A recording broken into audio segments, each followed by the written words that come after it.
Hey guys, on today's episode of the Attachment Point News Roundtable, we have Andrew Baduria, an Allstate agent who's opening his second office. He's got some great ways that he's built business, a little different approach than we usually hear about, so I hope you enjoy the episode and pick up a few helpful tidbits.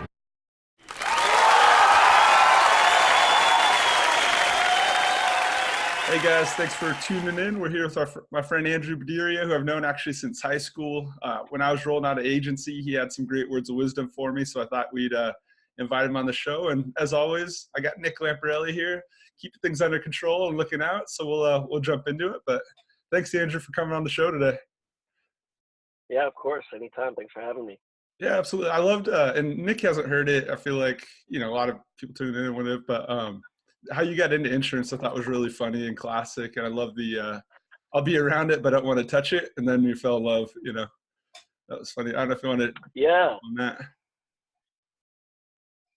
Yeah, it definitely was something that I completely fell into. As I was telling Brett, it was I was kind of doing my own little thing, website development, some online marketing and stuff like that. Mm-hmm. And it was going okay, but lost my my business partner, had a baby, moved to Tennessee, tried working around with some connections I made on LinkedIn, some individuals in India and the Philippines and things of that nature. But it was just tough. And so I started working in a Allstate insurance agency, just as a little office admin, just to kind of pay the bills and keep me afloat while I continued to, get this little website marketing business off the ground, if you could even call it that. It's kind of a joke when I phrase it that way. Consultant. And so that was November 2012. Didn't really have any interest in getting into the insurance industry. Kind of actually made it a prerequisite for me taking the job. And I was licensed by March of 2013.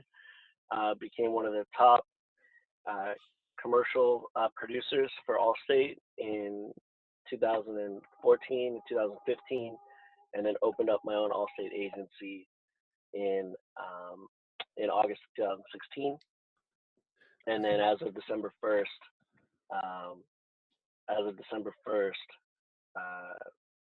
I now have two locations, and one in Orange, one in Tustin, and my combined book size is up to 4.5 million.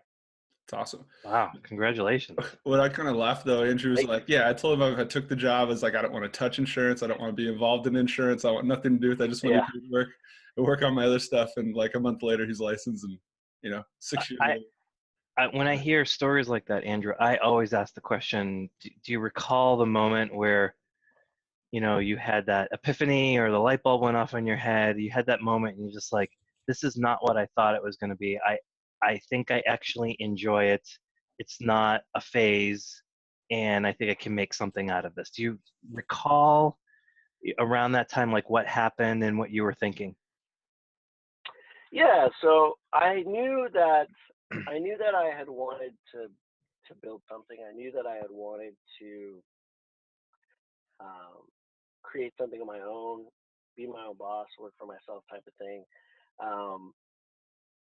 And I just had no clue. I just was so naive to, like most people are, right? Other than, getting your driver's license at 16 and, buying your first car and having to get an auto insurance policy.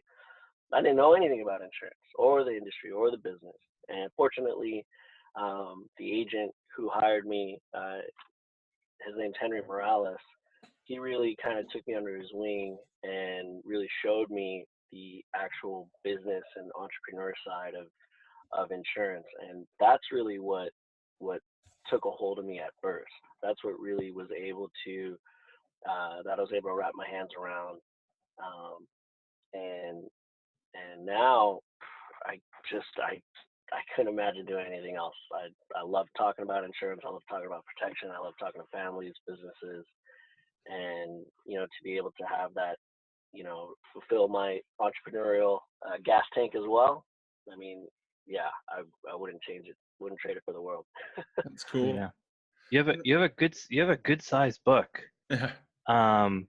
And so my next question would be, how do you find prospects? Like, or let me back this up with Brett Sure. starting his agency, and probably a few folks that are, either thinking about it or fairly new in the process. How did you Mhm. find prospects? What tools or techniques or processes did you use to grow the book to the size you have it now? Which I'm guessing part of it's probably on autopilot now once you get to a certain size. Yeah. Marketing and staffing. I mean, those two things I can't say enough. I mean, I just threw as much money as possible. Internet leads, live call transfers, making sure I had enough producers in the seats, and just tweaking the process as best I can. Referrals, cross selling, or I guess bundling or whatever insurance term people are using these days. But making sure you're maximizing the lines of business into the household or into the business. Um, I mean, that's pretty much it. I mean, use internet leads, live call transfers, and then obviously working your warm market and Yeah. expanding referral sources from new business customers and renewals. Yeah. It's so interesting because you'll have some agents that will completely swear off that sort of lead generation, and you made it work for yourself. And it just goes to show you there's like more than one way to skin a cat. There's more than one, like you need to find the right pathway that fits your personality. You're young, Andrew, so to me it just seems like you would take a more digital approach to try to streamline everything and to handle your business. I think it's interesting. Yeah, especially with the internet leads and the live lead transfers. You really have to have the right, as a sales manager per se, or as an owner, you really have to have the right processes in place, and you really have to staff accordingly. You know what I mean? There's a lot of folks, I think, in our insurance industry, producers that call themselves sales people, right? And they're really not sales inclined. Their job or that they've been doing in the industry is essentially sitting at a desk and answering the phones and basically selling from service per se, from endorsements, from payments and things of that nature. It takes a completely different type of individual, a different job description, a different comp plan for someone who's just going to take calls and make 100, 200, 300, 400, 500 outbound dials a day, whatever it takes. Monday, Saturday, Sunday, doesn't matter, right? In order to hit those either compensation tiers or whatnot. So ultimately, when I see other agents failing or struggling with certain lead sources, it has a lot to do with just not matching up the staffing to the marketing. I'm like, dude, well, of course, why would that? You're, this woman who's been working for you for 8 years, who's 47 years old and 25 years in the industry, she's not going to chase an internet lead. Yeah. She's not going to wait around till 8. She's not going to wait around till 8 p.m. because in order to overcome I got to talk to my spouse objection, and okay, let's get them both on the line. And it's 6 o'clock, it's quitting time. She got to go pick up her kids and make dinner. Yeah. That makes sense. Brett, before you chime in, I want to just tag on to what Andrew just said. It reminds me of a podcast I heard with Michael Weinstein, who's like a sales consultant, and he said he goes into these companies to get their sales juiced up. And he said probably the single biggest problem they have is they have salespeople who are spending most of their time taking care of the clients, like account management. And he said that's an endemic problem because by itself, it's actually positive for the company, but it's not what a salesperson's supposed to do. Mm-hmm. That's a different role. And what he says is that, like, you need to match the DNA correctly. Producers need to, or I'll use this word in just in a pejorative way, but Yeah. they need to be more like hunters, like you said. Yeah. You Yeah. need to, Saturdays, Sundays, 8 Bulldogs. p.m. Like, you have to, like, Yeah. aggressively get those leads, process that through the funnel, and not let anything fall through the cracks. And you can't just babysit the accounts that you have. It's positive for the company, but that's a different role, and it's not a producer. And for someone that's starting an agency like both of you, like, your lifeblood, like, you will die if you don't sell. This is a good pre-January 1 talk for me. I feel like this is a good pump-up talk right now. Let's go get it. Chase the deals. Oh, what I was going to say, so having worked in an independent agency doing live call transfers and leads, and actually working at a leads company for a little bit, I think that model definitely can work, but you're going to have to eat some bullshit along the way. And then also you're going to kind of eat your profits for that first year. It seems to kind of wash the money you make on that first one, but it's all about the renewals. So it's quality enough accounts, not chasing really bad muddy business, making sure you kind of round them out like Andrew was saying. It works. You just don't see your profits for that first year. I think, I don't know, I might be wrong, Andrew, but it's just a way to get people in the door. Seems like to me. Yeah, I mean, it depends. I mean, your comp plan with the Oh yeah, that's insurance a good point. company has a lot to do with it, and how you structure, whatever. It's just a matter of managing your P&L and your cash flow to make sure that these leads can get expensive. And as you know, Brett, we talked about it at lunch. It's getting these lead companies to work with you and not put too much sawdust in the coffee. Yeah, DUI drivers and all that stuff. Allstate's niche is not very big in that sense, right? You can't just take all comers.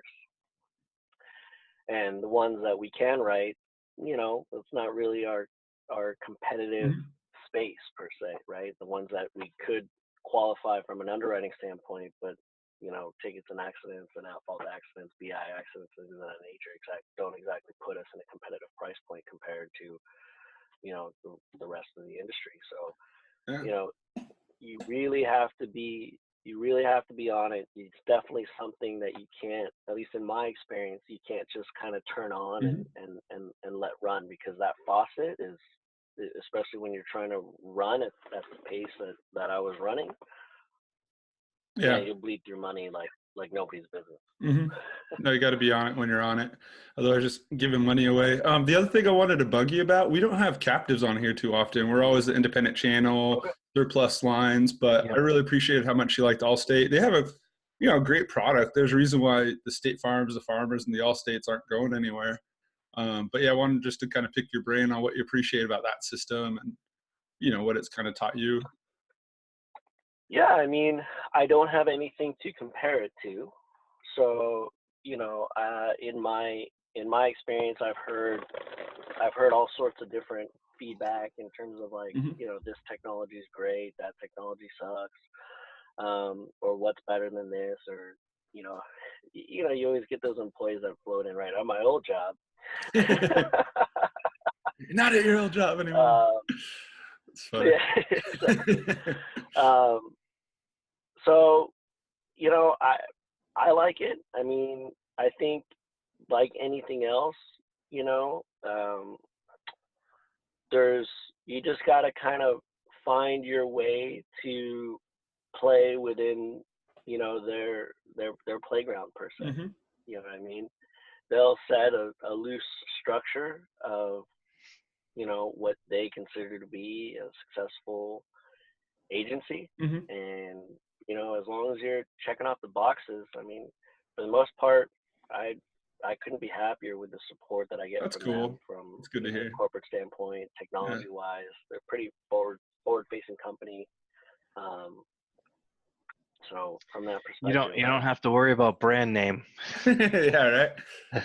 Yeah, right. Exactly. Yeah, You say you're with Allstate, everyone's like, oh, okay, cool. We're in good Yeah. hands. Yeah. Yeah. And then Yeah, the other I, thing I too. have Allstate, or I had Yeah. Allstate, you know. Oh, yeah. My Yeah. parents do still, even though I'm in the industry. What the heck, guys? No, I'm just, but Yeah. what's interesting too is you talk about that box and that structure. They're like, we want to sell this. This is how we do it. This is a successful agency.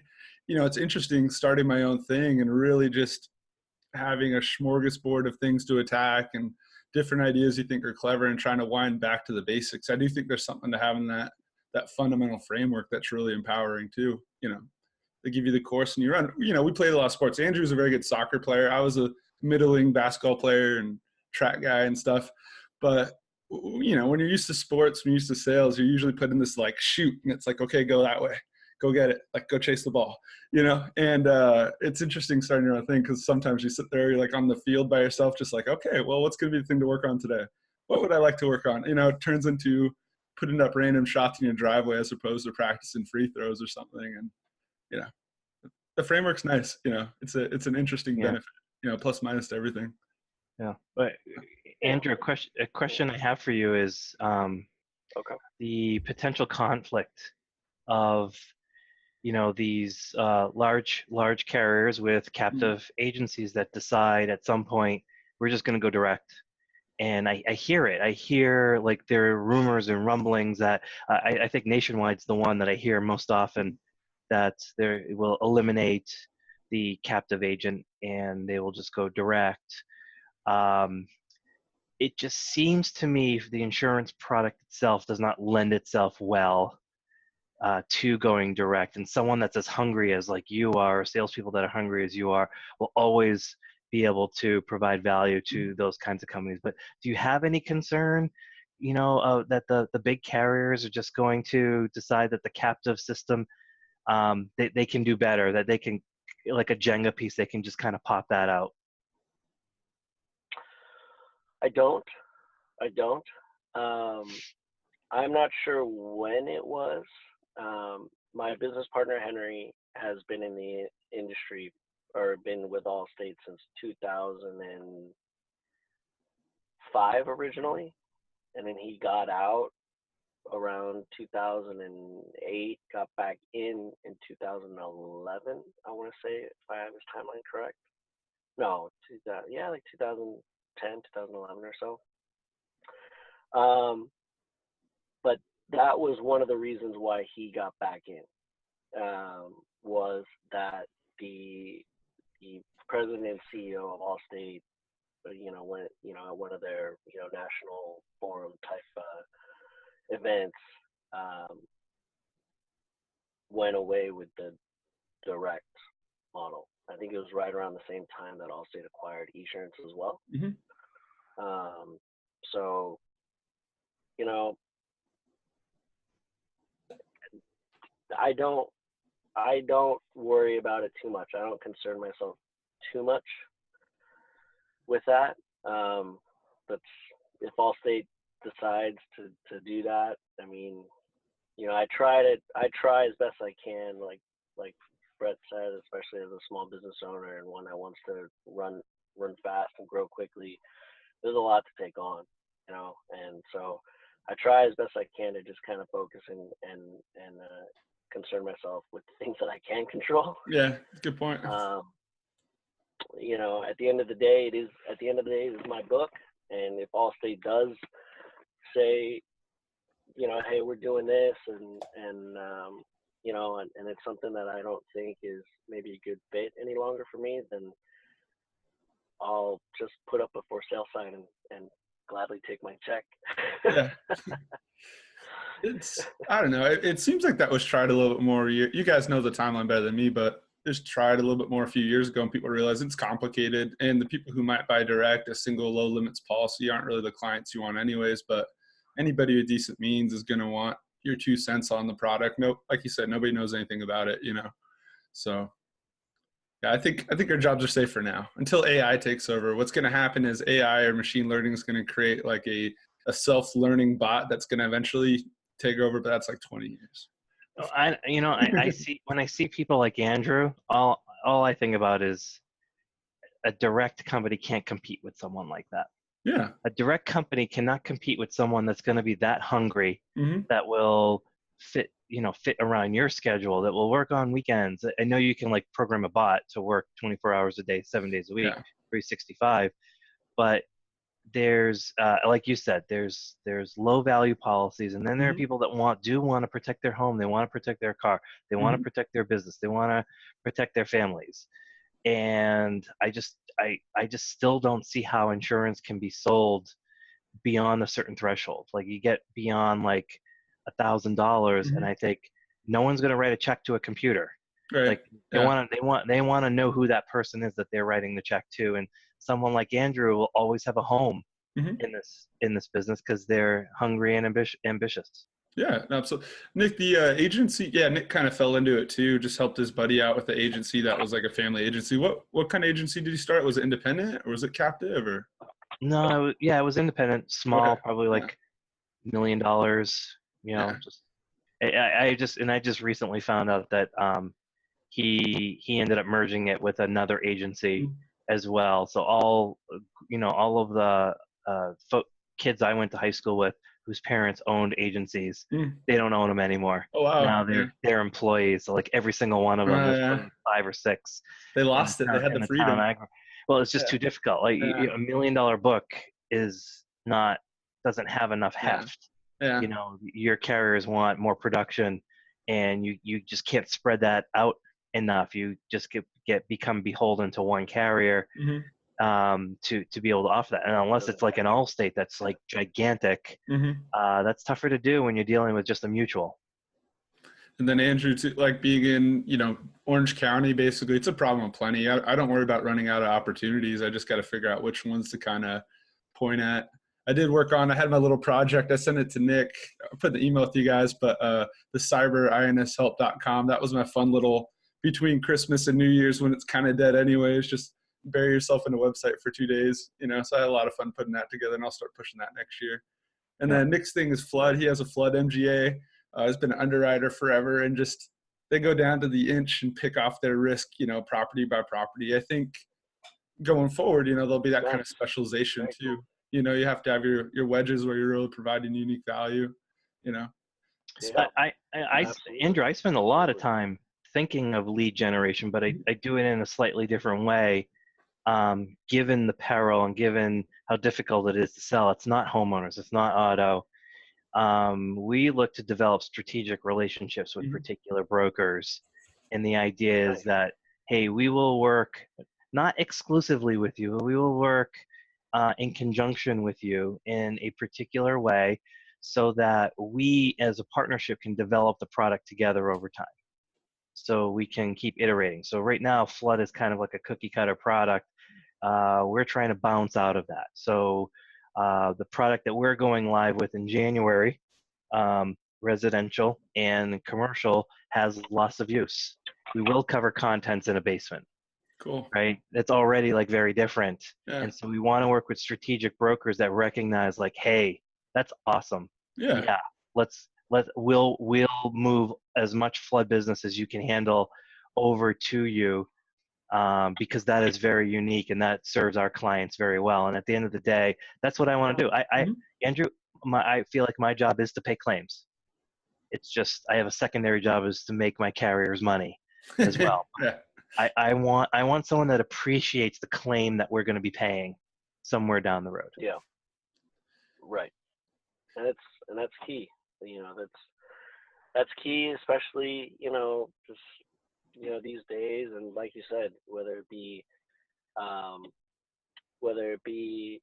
AI and bots, or it's just,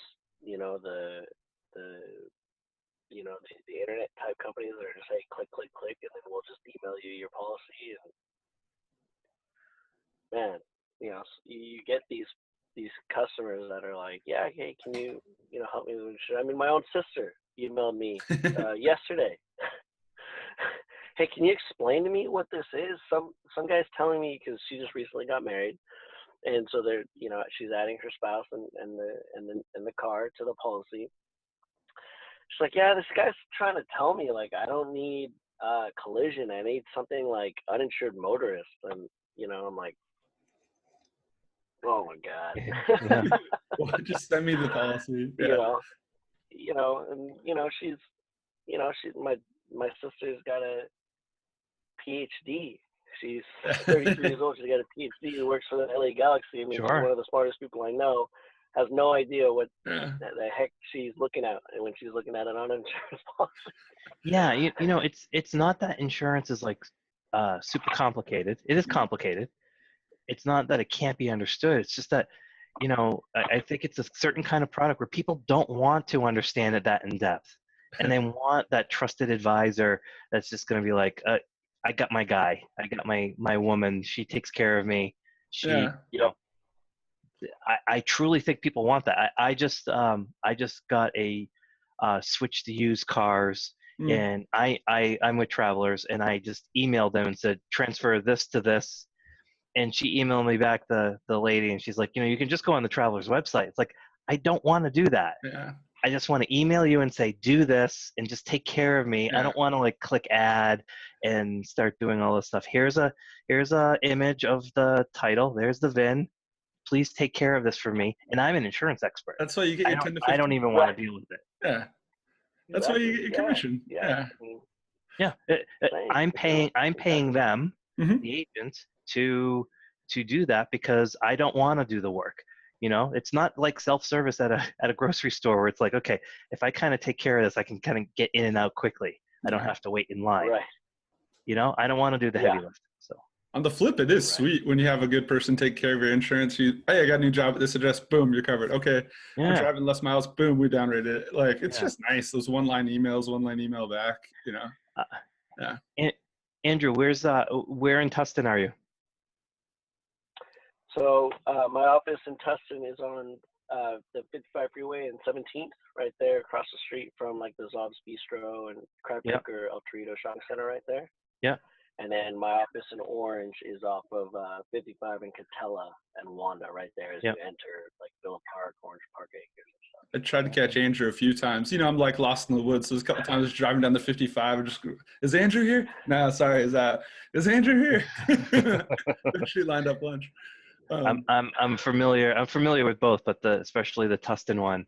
I used to live in Irvine, and so I used to every Saturday I used to go to that little cute coffee shop at the end of Irvine Boulevard where it stops in Tustin. I forget the crossroad, but there's a cute little Apple store. I think it's called, what's it called? Bad Apples. And there's a cute little coffee shop. It's almost like a themed shopping mall, little shopping mall. Like every store has like some cute little theme, and then there's a bar I guess that's where all of the Oregon Duck fan base goes on Saturdays to watch football games. So, anyways, I love that area. Brett, remind me next time I come to Southern California, let's all get together. Yeah, I'm down. Absolutely, that'd be fun. And Nick's always told me I'm living the dream. I'm living in SoCal, building a brokerage. Just got to make it work. He's like, that's the good stuff, man. It's the life. Yes, it's the dream. Come on. Exciting. Yeah, absolutely. We'll make it happen. But thanks for coming on today, Andrew. Don't want to hold you too long. I know I appreciate your time and the insights, and congrats on the growth. I'll try to follow you. That's a pretty darn good pattern right there that you had. And well, you can call me, text me anytime, man. Thanks for having me, guys. I appreciate it. We'll see you guys later. Best of luck, Andrew.